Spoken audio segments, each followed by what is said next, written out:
on your score sheet to the right-hand side. Those are how you'll be scoring it, whether affirmative team wins or the negative team wins on each one of these, the right-hand side. We will have an affirmative case, we'll have a negative case, followed by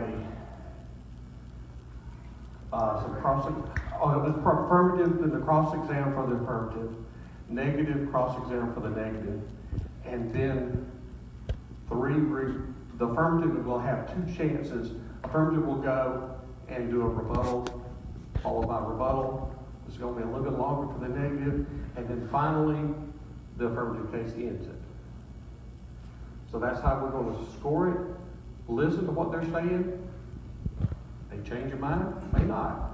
But you're listening for who is more,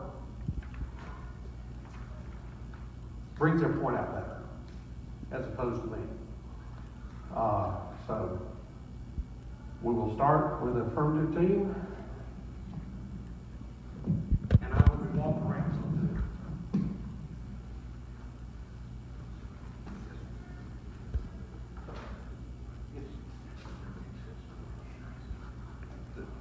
Yes, I've got that in the book.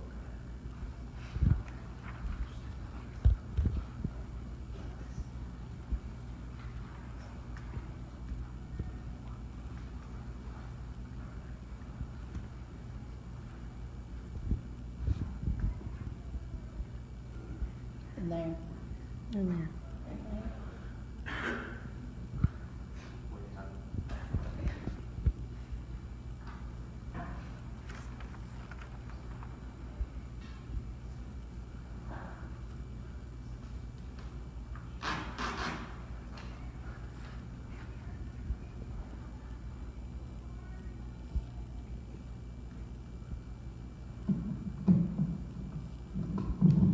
It's not always the same thing to be a good man and a good citizen. Aristotle. Hi, my name is Andrew Cooper, and I stand on the affirmative side of the resolution. Is civil disobedience morally justifiable? My partners, Mac Wages and Tim Riggs, believe that civil disobedience is morally justifiable. I would like to start off by thanking you all for coming today, especially those of you our judges. Civil disobedience. A symbolic, non-violent violation of the law done deliberately in protest against some form of perceived injustice. Mere dissent, protest, or disobedience of the law does not qualify.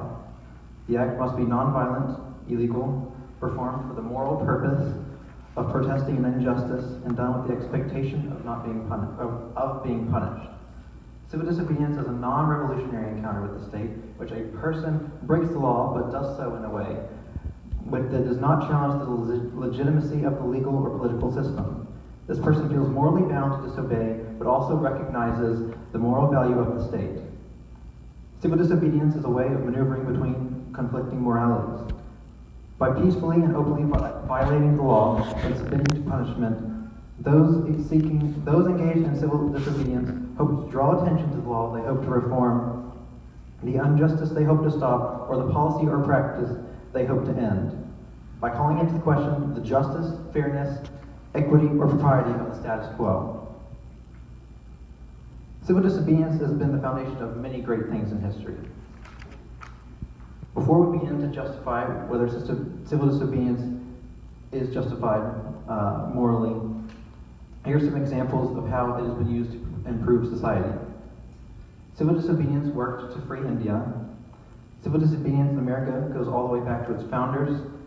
Civil disobedience can serve to prevent situations from escalating into violence. Civil disobedience was used to promote racial equality, and civil disobedience is a form of exercising free speech, which is essential to democracy. Quote, civil disobedience becomes a sacred duty when the state becomes lawless or corrupt. Mahatma Gandhi. A government or its laws are not always moral. One or both may be wrong or corrupt. No man is perfect, and no society is perfect. Quote, as long as the world shall last, there will be wrongs. And if no man objected and no man rebelled, those wrongs would last forever. Clarence Darrow. History has had plenty of great ideas and laws, but likewise it has had its fair share of flaws. Two major Supreme Court decisions demonstrate these flaws. First, Plessy v. Ferguson, 1896, and Brown v. Board, 1954. In Plessy v. Ferguson, the Supreme Court ruled that segregation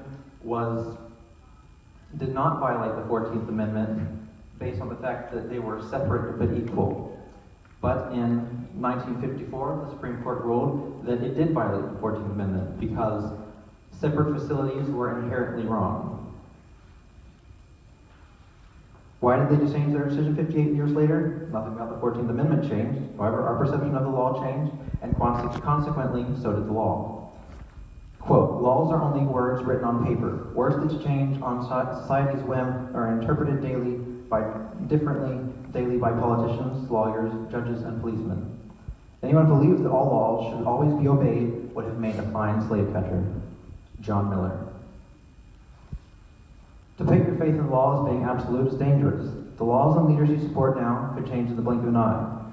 A lot of times, it's changes that are reasonable enough that you may just live with it, or not do anything to try and change it. But what happens when something comes as law or becomes illegal that you believe wholeheartedly is wrong or unjust? What if the law you stood behind so easily actually becomes immoral, or possibly even life or death for some people? What would you do? Would you just obey those laws? Quote, you're not supposed to be so blind with patriotism that you can't face reality. Wrong is wrong, no matter who says it. Malcolm X.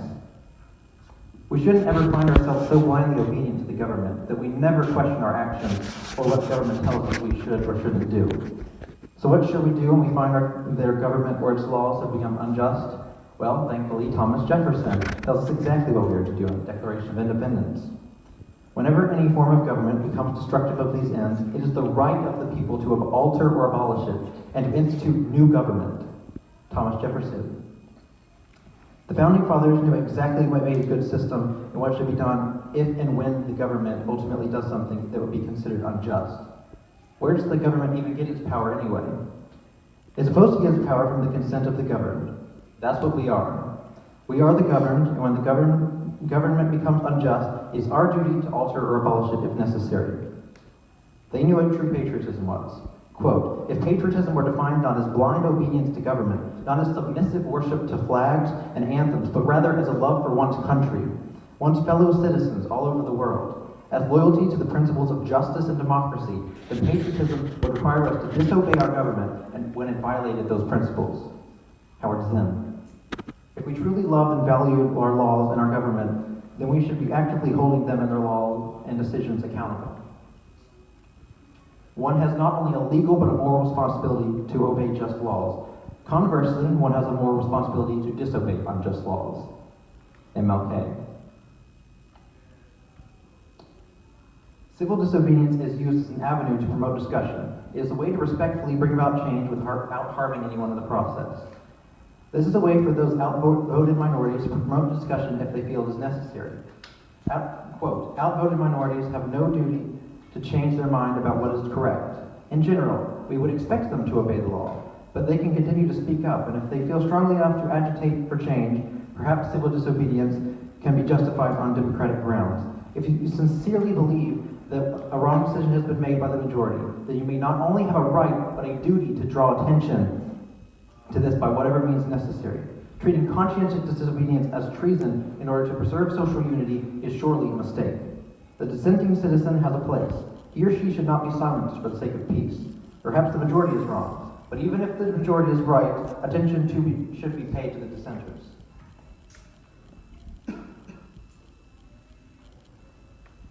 An individual who breaks a law that conscience tells him is unjust and who willingly accepts the penalty of imprisonment in order to arouse the conscience of the community over its justice is in reality expressing the highest respect for the law. Martin Luther King Jr. Civil disobedience is dramatically different than other illegal acts. One major difference is that most illegal acts or crime are used to benefit oneself while disregarding any thought or consideration of other people. A good example of why a man can't simply do whatever he wants to comes from Francis Schaeffer. He starts with a man on an island. This man can do whatever he wants to do whenever he wants to do it.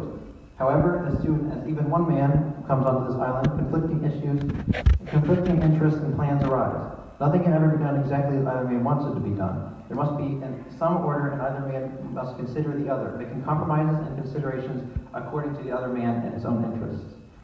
He completes the example with two men on a narrow bridge, only big enough for one to cross at a time. They both meet on this bridge and cannot both continue to cross. Civil disobedience is used as an avenue to promote discussion. It is a way to respectfully bring about change without harming anyone in the process. Civil disobedience is a way to bring your ideas to the table when you are in the minority. You don't seek to force others onto your own ethics, laws, or plans. You seek to speak your ideas to your fellow man and bring another option to the table for discussion that may not have been previously thought of, or that may have not have been considered before, or explained properly. Civil disobedience is a way of expanding or altering the bridge to allow more structural support, or expanding it to allow more people and accommodate more people. We are all architects of the world. Some don't have much of a voice at all. This is a way for people to improve the world. I now stand ready.